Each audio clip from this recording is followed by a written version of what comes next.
Bonjour à tous, alors aujourd'hui je vous propose donc recherche de primitives à destination des terminales spécialité maths. Ici on s'attaque à des choses de plus en plus complexes, une fonction qui est une fonction rationnelle avec au dénominateur x plus 3 au carré. Alors vous verrez un petit peu plus tard que quand on a ce genre de choses, on peut transformer l'expression, ce qu'on appelle la décomposer en éléments simples, et ici on vous propose pour trouver des primitives de transformer cette expression et de la mettre sous la forme a plus b sur x plus 3 plus c sur x plus 3.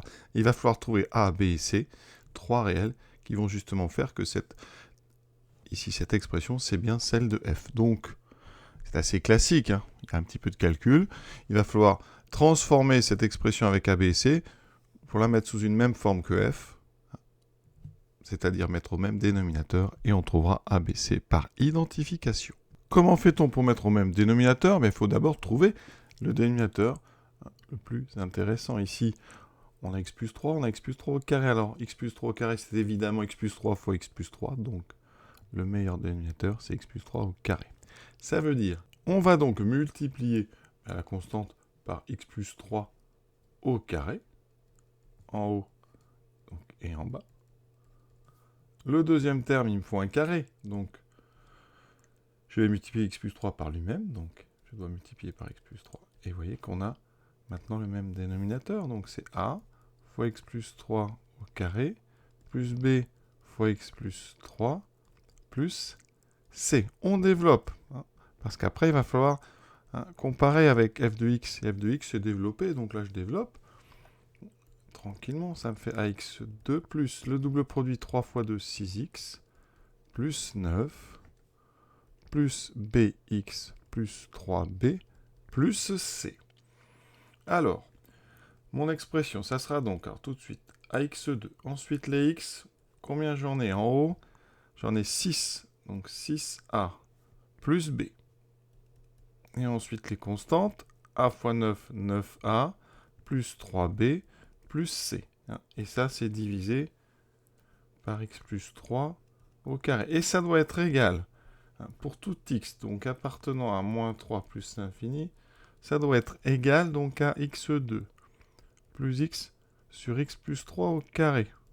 Donc quand on a comme ça deux quotients égaux avec un même dénominateur, c'est très simple. On multiplie des deux côtés par x plus 3 au carré, qui est différent de 0. Hein. D'accord? Sur notre intervalle, il n'y a pas de souci. J'obtiens donc ax2 plus 6a plus bx plus 9a plus 3b plus c, qui doit être égal sur notre intervalle à x2 plus x.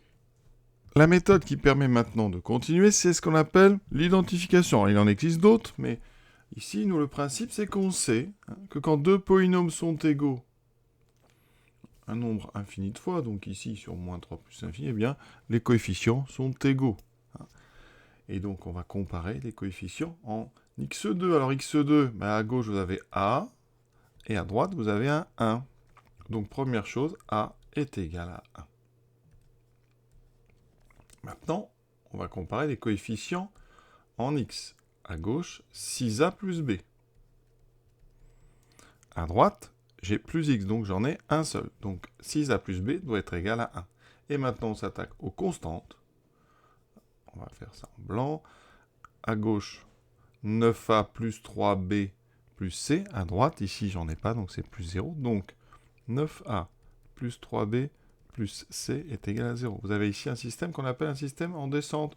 On peut trouver a, enfin, on a déjà, on va trouver b grâce à la deuxième, on trouvera c grâce à la troisième. Donc a est égal à 1, b vaut 1 moins 6a, donc on se permet de mettre un deuxième égal, ça fait 1 moins 6 qui donne donc moins 5. C vaut donc moins 9a moins 3b, moins 9, moins 3 fois moins 5, plus 15, ça fait 6. On a donc A, B et C. Conclusion, je vais l'écrire en haut. Sur notre intervalle, f de x est donc égal à A, c'est-à-dire 1, moins 5 sur x plus 3, les parenthèses sont inutiles, plus 6 sur x plus 3 au carré.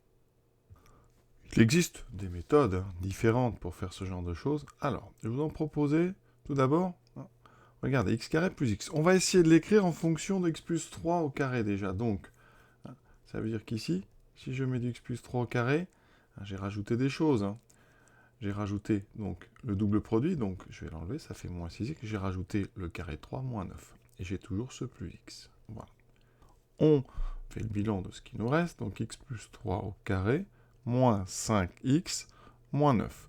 On a extrait au maximum le maximum de x plus 3 au carré qu'on pouvait. Maintenant, il nous reste moins 5x, moins 9. On va fabriquer avec ça un maximum de x plus 3, donc je peux en fabriquer moins 5. En faisant ça, j'ai donc moins 5x, mais j'ai fait apparaître moins 15, donc je dois neutraliser ça en faisant plus 15. Il me reste donc x plus 3 au carré, moins 5 fois x plus 3, plus 6. Je viens d'écrire x carré plus x, dans ce qu'on appelle la base, x plus 3 au carré, x plus 3 et 1. En fait, j'ai décomposé x carré plus x, en fonction donc de x plus 3 au carré, x plus 3 et 1. Et ça, regardez maintenant, si je mets ça dans f de x, x carré plus x sur x plus 3 au carré, eh bien, en haut, donc j'aurai x plus 3 au carré, moins 5x plus 3 plus 6. Je vais séparer en 3 fractions, 3 quotients. J'aurai donc x plus 3 au carré sur x plus 3 qui me fait 1. Moins 5x plus 3 sur x plus 3 au carré, il va me rester x plus 3 dessous, plus 6 sur x plus 3 au carré. Vous voyez, c'est une autre façon assez rapide, quand même, mais qui met en œuvre ce qu'on appelle donc de l'algèbre et la décomposition des polynômes dans des bases. La base classique que vous connaissez, c'est l'écriture des polynômes avec un x, x2, x3, etc. Eh bien, sachez qu'on peut écrire les polynômes en fonction d'autres bases, par exemple, la base ici 1, x plus 3 au carré, x plus 3 au cube, etc. Alors, je ne vais pas vous faire ici un cours sur ces bases, ça serait trop compliqué, mais vous verrez ça l'année prochaine. Alors, autre méthode, on peut faire une division euclidienne de x carré plus x par x plus 3 au carré. Alors, x plus 3 au carré, je le développe rapidement, voilà, et je fais une division. Pour ça, je dis dans x carré combien de fois x carré, donc une fois, et ensuite on fait une fois x carré, plus une fois 6x plus 9, et on fait la soustraction, comme une division euclidienne classique. C'est une division euclidienne de polynômes. Donc là, j'obtiens moins 6x plus x moins 9. On fait une soustraction. Ensuite, on est donc arrivé à notre première étape. f de x est donc égal à le quotient 1, plus le reste, moins 6 plus x, donc ça fait moins, ici, j'aurais dû calculer, ça fait moins 5x moins 9, voilà. C'est ce que j'ai obtenu tout à l'heure avec la méthode de décomposition. Ici, j'en suis à cet endroit-là. Vous voyez? Et là, après, eh bien ça, il faut savoir que on peut le décomposer sous la forme a sur x plus 3 et donc b sur x plus 3 au carré. Mais ça met en œuvre, voilà, une mise au même dénominateur qui ressemble à l'autre, mais vous n'avez, vous voyez, plus que 2 inconnus au lieu de 3 inconnus qu'on avait au début. Voilà. Donc cette division euclidienne, elle permet d'avoir en haut un polynôme de degré inférieur à celui qui est en bas. Et donc ça simplifie un petit peu et ça peut diminuer le nombre d'inconnus. D'autres méthodes, alors là je m'adresse vraiment à ceux qui s'intéressent aux maths et qui en feront l'an prochain. Première chose assez simple, si on regarde la limite en plus l'infini. Alors, à gauche, terme des plus hauts degrés, x carré, donc ça tend vers 1. Et à droite, vous voyez, il y a deux termes qui tendent vers 0. Donc, à gauche, la limite, c'est 1. À droite, la limite, c'est a. Donc, on trouve a égale 1. D'accord? Alors, a, ici, ça va être le rapport, ici, des termes de plus haut degré, des x2 sur x2. Voilà.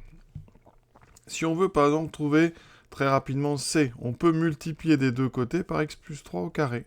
On multiplie par x plus 3 au carré. Et ça donne à gauche x2 plus x, et à droite, ax plus 3 au carré, plus bx plus 3, plus c, vous voyez. Et là, simplement, eh bien, on ne peut pas prendre x égale moins 3 parce que c'est une valeur interdite, mais on peut prendre la limite, donc, quand x tend vers moins 3. À gauche, vous aurez 9 moins 3, donc vous aurez 6. Et à droite, eh bien, x plus 3 au carré tend vers 0, x plus 3 tend vers 0, il vous reste c. Donc directement, vous voyez, on trouve c égale 6. Ça, c'est très efficace. Donc vous avez directement a et c. Alors après, je ne vais pas vous faire la liste de toutes les méthodes. Vous allez en apprendre plein. Une fois, par exemple, qu'on a a et c, regardez ce qu'on peut faire. C'est très simple. Ici, on a a, on a 6, mais on peut prendre par exemple une valeur pratique pour x, hein, qui nous permettrait de trouver b. Donc ici, x plus 3, ben, ça serait bien par exemple de prendre x égale moins 2. Hein. Parce que si je prends x égale moins 2, eh bien, ici, x plus 3 vaut 1. Et donc, ça va être facile à calculer tout ça. Vous voyez, qu'est-ce que j'obtiens? Donc, à gauche, ben, je remplace par moins 2. Donc, en haut, j'ai 4 moins 2, j'ai donc 2. Sur donc 1 au carré, qui doit être égal à 1 plus donc b, plus 6 sur 1. Voilà. Et donc, j'obtiens b égale donc 2 moins 7 égale moins 5. Vous voyez, ça va très vite. Donc, plein de petites astuces comme ça qu'on apprend au fur et à mesure. Hein, et donc, qui permettent parfois de gagner beaucoup de temps. Alors, il y en existe d'autres, hein, vraiment. Mais ça, c'est les plus classiques et qu'on peut expliquer à un niveau terminal. Voilà. Maintenant, avec ça, on déduire les primitives. On a 3 termes. Donc les primitives, on va les écrire grand F.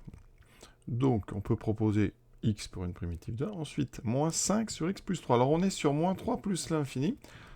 Donc primitive de 1 sur x plus 3, on sait que c'est ln de valeur absolue de x plus 3. D'accord?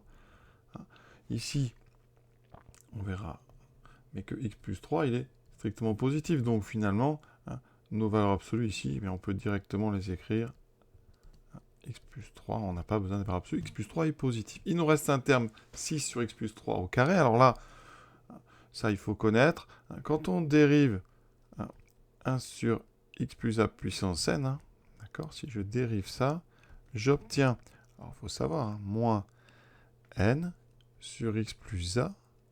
Je vais mettre des vrais x, que vous voyez bien la différence avec n. On va essayer d'écrire bien. Donc x plus a à la puissance n, ici, plus 1. D'accord? Quand on dérive ici, la puissance augmente au dénominateur, et c'est moins n en haut. Alors, ça veut dire que vous avez donc dérivé du 1 sur x plus 3, qui en dérivant donne donc moins 1 sur x plus 1 au carré. J'applique ça pour n égale à 1. Moi, j'ai plus 6. Là, j'ai un moins 1.